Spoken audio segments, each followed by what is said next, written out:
Բարև ձեզ, Վանաձայնի եթերում Հայացք Երևանից հաղորդաշարն է, ես Վահագն Զաքարյանն եմ։ Բարեկամներ, այսօր իմ զրուցակիցն է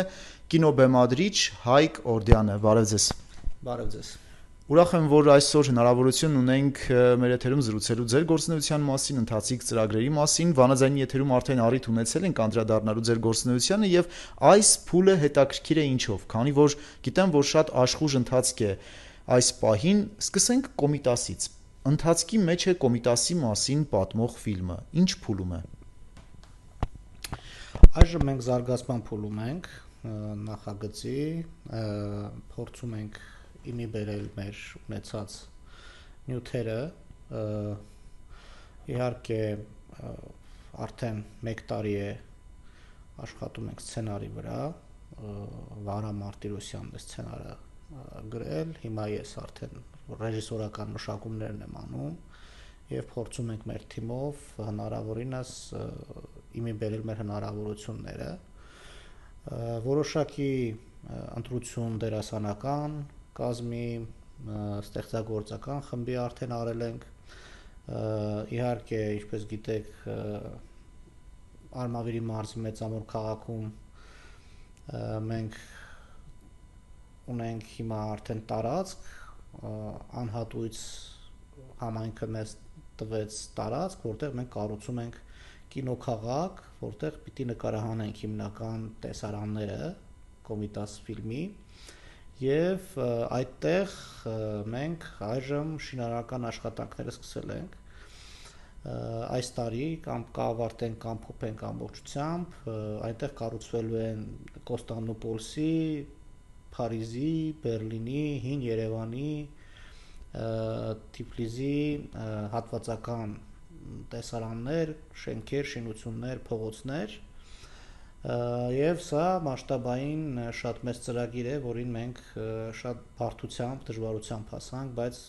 հույս ունենք, որ շատ արագ կավարտենք եւ կսկսենք ֆիլմի նկարահանումները, հույս ունեմ եկող տարի գարնանը մենք արդեն նկարների առաջին փուլը կսկսենք։ Դե ես կարծում եմ, որ այս պահին նաեւ հարկ է նշել, որ արդեն ընթերցումներն ենք անում մեր ընտրված դերասանների եւ ստեղծագործական թիմի անդամների հետ, արդեն հաստատել ենք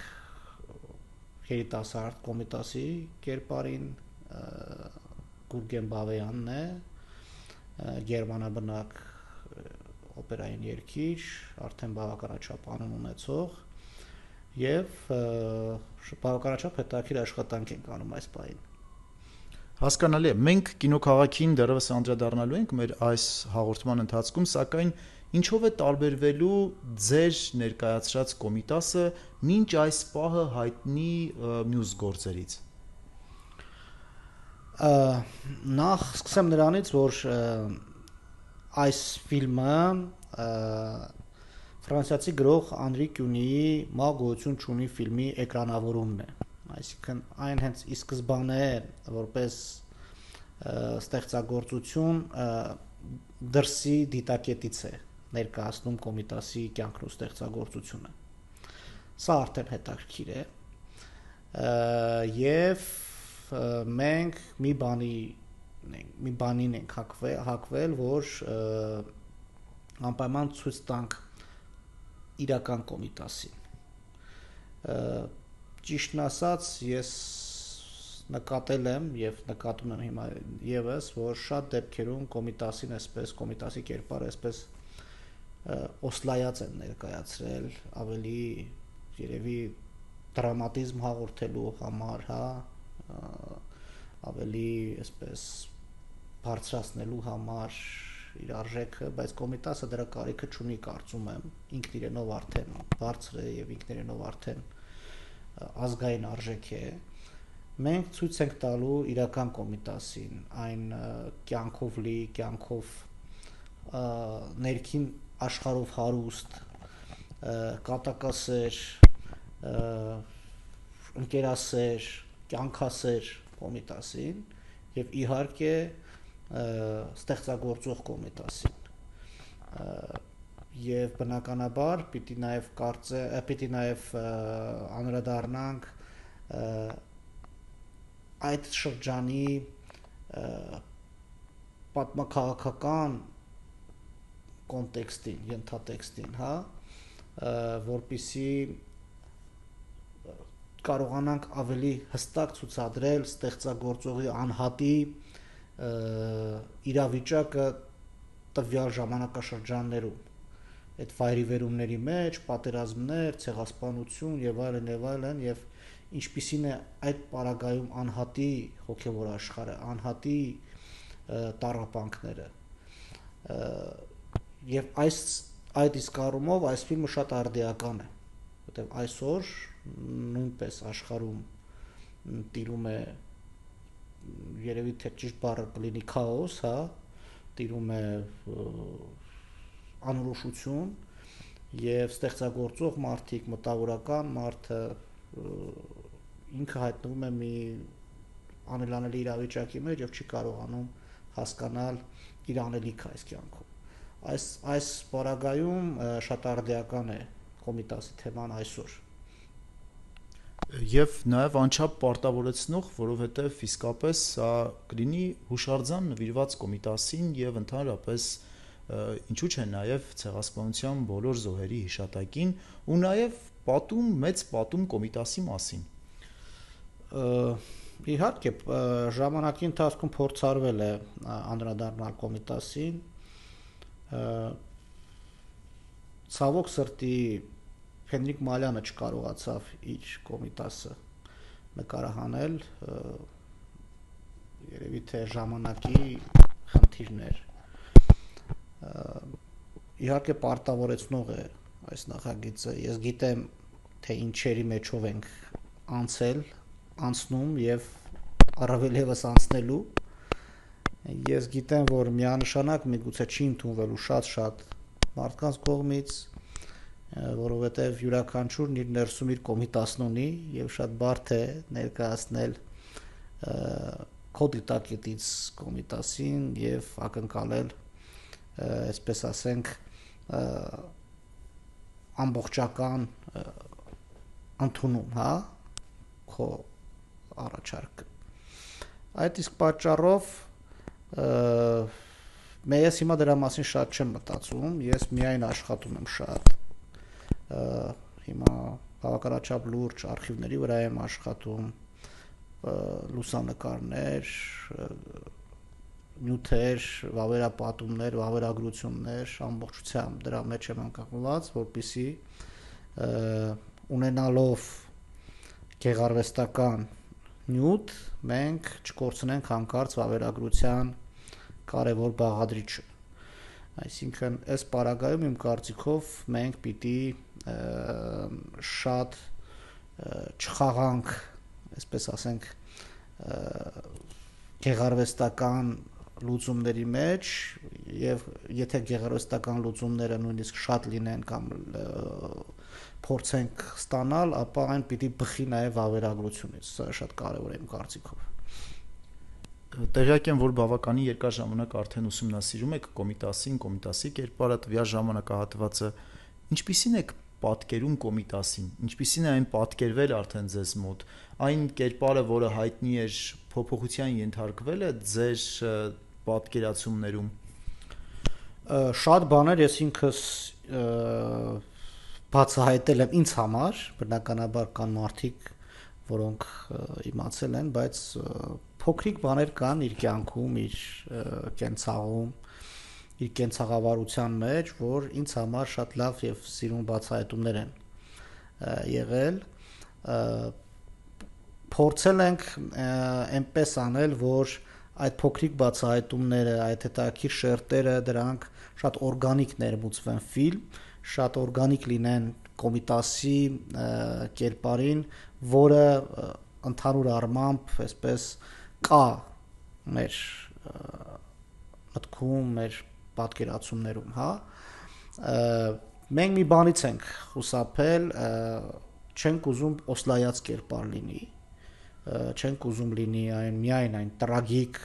գլուխը կախ Կոմիտասի կերպարը, որը, այսպես ասենք, շատ հաճախ հանդիպում է շատ տեղերում, հա, թե Կոմիտասը նաև շատ հումորով, շատ կյանքասեր, ես ասեցի հարցադրույցի սկզբի մասում, որ ինքը շատ կյանքով լի վառ անհատականություն էր, ինքը որտեղ լինում էր այդ շրջապատում ուրախություն, հետաքրքիր զրույցներ, պատումներ էր լինում, իր բառապաշարն էր շատ հետաքրքիր առանձնացված բառերով, որը բնութագրում էր նաև իր ներքին հոգևոր աշխարհը, հա, այսինքն այս մարդը իրականում հենց ժողովրդից ծնված, ժողովրդի ծոցից ծնված լուրջ ստեղծագործական եւ այսպես ասենք կյանքի դպրոց անցած մարդ է, որը երբեք չի մոռանում, չի մոռացել իր միսիան այս կյանքում, հա, իր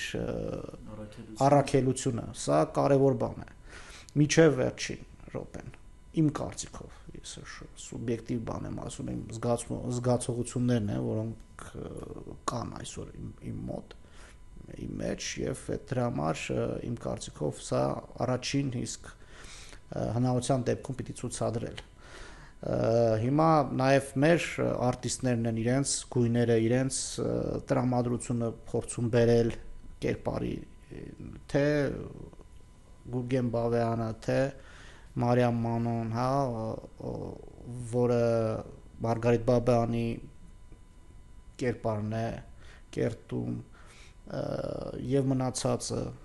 Արման Նավասարդյանը, Խրիմյան Հայրիկի կերպարը եւ այլն։ Այսինքն մենք նաև այս առումով պիտի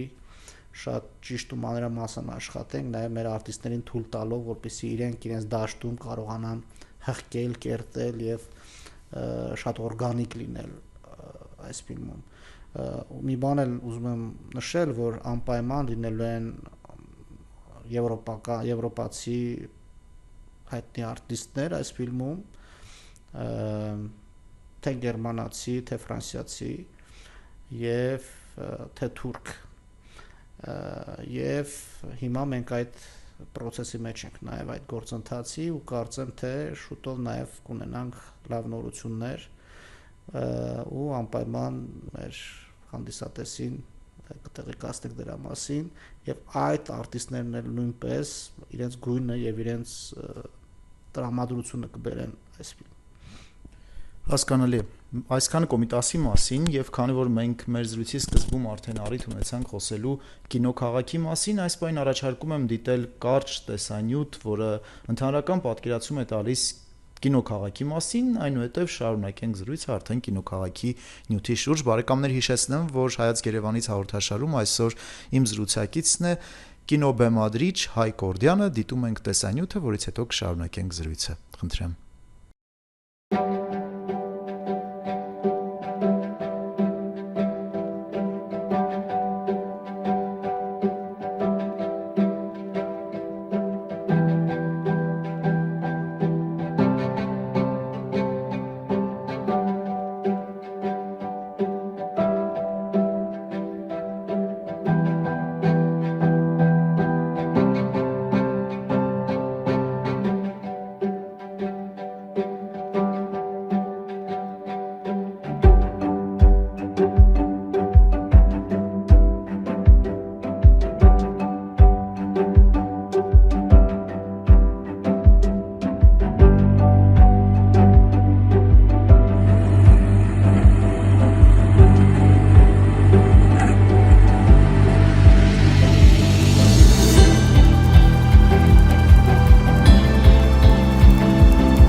Բարեկամներ, շարունակվում է Հայաց Երևանից հաղորդաշարը Վանաձայնի եթերում, դիտեցինք տեսանյութը կինոքաղաքի մասին եւ քանի որ արդեն խոսեցինք կինոքաղաքի մասին, Ինչ է տեղի ունենալու այստեղ։ Մենք արդեն տեսանք իրականում պատկերը, այնինչ կատարվում է, սակայն կինոքաղաքը նոր շունչ կմտցնի հայկական կինոարտադրության մեջ եւ ընդհանրապես տարածաշրջանի, միգուցե նաեւ այլ երկրների մասնակցությունը, ներգրավվածությունը լինի։ Իհարկե քաղաքը, կինոքաղաքը սարքվում է հենց Կոմիտասի ֆիլմի համար, բայց մենք զարգացման պլաներ ունենք, մենք ցանկանում ենք այն ընդլայնել, մեծացնել եւ դարձնել իրականում Հայաստանում կինոյի արտադրության հսկա կենտրոն, որտեղ մեր կինոգործիչները, մեր կինոարտադրողները եւ ոչ միայն մեր կինոարտադրողները, նաեւ տարածաշրջանի կամ աշխարհի կինոարտադրողները կգան եւ իրենց նախագծերը առանց խնդիրների կնկարահանեն Հայաստանում ու մենք էլ կփորձենք հնարավորինս ամփոփ ծառայությունների հնարավորություն ունենալ, որպեսզի մարդիկ չբախվեն այն խնդիրներին, որին բախվում են այսօր Հայաստանում կինո նկարահանելու ընթացքում։ Սա շատ կարևոր է։ Եվ կարծում եմ, որ մի բան էլ ասեմ, որ Հայաստանում միշտ էլ կնկարվեն ֆիլմեր, բայց եթե մենք այս նախագիծը կամ նմանատիպ նախագծեր կյանքի չկոչենք, Հայաստանում կինոարտադրություն պարզապես չի լինի։ Պարզապես կնկարվեն ֆիլմեր։ Սա շատ մեծ տարբերություն է, եւ ես ամեն դեպս ամեն ինչ անում եմ եւ անելու եմ, որպեսզի Հայաստանը ունենա կինոարտադրություն։ Եվ վստահ եմ, որ մեր գործընկերները, թե նախարարությունը, որը մեզ աջակցում է, թե համայնքապետարանը, որը մեզ աջակցում է, եւ թե մեր մյուս մասնավոր գործընկերները, որոնք շահագրգռված են այս նախագծով, իրենք բոլորը հպարտությամբ կնշեն մի օր, որ մենք միահամուռ ձևով, միահամուռ կերպով կարողացանք Հայաստանում կինոարտադրություն ստեղծել։ Այս քաղաքում ոչ միայն շենքերն են լինելու, այստեղ նաև նախատեսված է մեծ դեպարտամենտներ, մեքենաների, ռեկվիզիտների եւ այլ անհրաժեշտ ծառայությունների, որոնք կմատակարարեն ամբողջապես կինոքաղաքին եւ կինոարտադրողներին։ Հույս ունեմ, որ մեր բոլոր այդ նախանշած կետերը իրականություն կդառնան եւ առաջին ֆիլմն էլ հենց Կոմիտասն է լինելու։ Կոմիտասը կբացի Հայաստանում կինոքաղաքը եւ վստահ եմ, որ նաեւ մեր ֆրանսիացի գործընկերները, որոնք մեզ աջակցում են Կոմիտասի մասին ֆիլմը նկարահանելու մասով, իրենք նաև իրենց հետ կբերեն նաև այլ ֆիլմեր իրենց մոտից, որոնք նույնպես կնկարահանվեն Հայաստանում։ Քանի որ վերջերս կառավարությունը նաև ընդունեց cash rebate, այսպես այս հասկացողությունը օրինագիծը, հա, ինչ է այդ մասնավոր վերադարձը հիմնավորող օրինագիծը, ես կարծում եմ, որ արտերկրից սկսեն շատ գալ մեզ մոտ։ Սա էլ կխթանի եւ պետք է պարզապես ճիշտ աշխատել եւ լավ աշխատել դրսի մեր գործընկերների հետ, որպեսզի իրենք շահագրգռված լինեն Հայաստանում ֆիլմեր նկարահանելու համար։ Նշենք ընդհանրական մի քանի կետ, որով կինոքաղաքը կլուծի այդ խնդիրները։ Առաջինը կարող ենք ասել կինոարտադրության զարգացում։ Կինոարտադրության զարգացում, հավելյալ ենթակառուցվածքների զարգացում, դա ռեստորանային, զբոսաշրջային, համայնքային, շատ կարևոր է, սոցիալական, կրթական, այսինքն սրանք շատ բազմաշերտ նյութեր են, որոնց մասին կարելի խոսել, հա։ Մարզային կյանքի ընդհանրապես, եւ քանի որ մենք քննարկում էինք համայնքի ղեկավարի հետ, համայնքի ղեկավարի տեղակալի հետ եւ նաեւ մարզպետի հետ, մենք անընդհատ քննարկում էինք այս հարցը, որ Արմավիրի համար սա ոչ միայն պարզապես եւս մեկ օբյեկտ է, այսպես ասենք, հա, որտեղ ինչ-որ մշակութային միջոցառում կամ ֆիլմ պիտի նկարանվի, այլ շատ լուրջ խթանիչ է հենց ընդհանրապես մարզի կյանքի առումով, սկսած սոցիալականից, վերջացրած զբոսաշրջությամբ, կրթությամբ եւ այլն։ Այսինքն միանշանակ այն լուրջ քայլ է եւ հույս ունեմ, որ նաեւ բոլոր շահագրգիռ մարդիկ պիտի, այսպես ասեմ, մաս կազմեն այս նախագծին եւ առանց մտածելու աջակցեն, որպեսզի օր առաջ այս նախագիծը իրականություն դառնա։ Հասկանալի։ Եվ մենք հետագայում դարձյալ անդրադարձ կունենանք ձեր գործունեությանը, կանդրադառնանք Կոմիտասի ընթացքին, նկարանումների ընթացքին արդեն, եւ քանի որ մեզ լսում են մեր հայրենակիցները, լսում են, դիտում են վանաձայնի եթերում Մերձավոր Արևելքի երկրներում եւ հատկապես Լիբանանում, նաեւ վերջում ձեր խոսքն ուղղված մեր հայրենակիցներին։ Նախ շատ մեծ ողջույններս մեր հայրենակիցներին եւ էական չէ, որ երկրում ես մի բան եմ միայն ցանկանում, որպեսզի իրենց գլխի վերևում ունենան խաղաղ երկինք, այսօր աշխարհը շատ խառնված է եւ արդեն չես էլ հասկանում, որ երկրում մեր հայրենակիցներից որոնք ապահով կլինեն, որոնք չէ, ես միայն խաղաղ երկինք եմ մաղթում եւ մաղթում եմ, որպեսզի իրենց արմատներին երբեք չդավաճանեն եւ իրենց լեզուն, իրենց մշակույթը, իրենց երաժշտությունը միշտ արկա լինի իրենց կյանքում։ Շնորհակալ եմ, ստեղծագործական աշխատանքային հաջողություններ ենք ցանկանում ձեզ եւ խոստանում, որ պարբերաբար կանդրադառնանք վանաձայնի եթերում։ Շնորհակալություն։ Ես եմ շնորհակալ։ Բարեկամներ, հիշեցնեմ, որ այսօր իմ զրուցակիցն էր կինոբեմադրիչ Հայկ Օրդյանը, ես Վահագն Զաքարյանն եմ, հանդիպելու ենք հաջորդ չորեքշաբթի վանաձայնի եթերում։ Հաջողություն։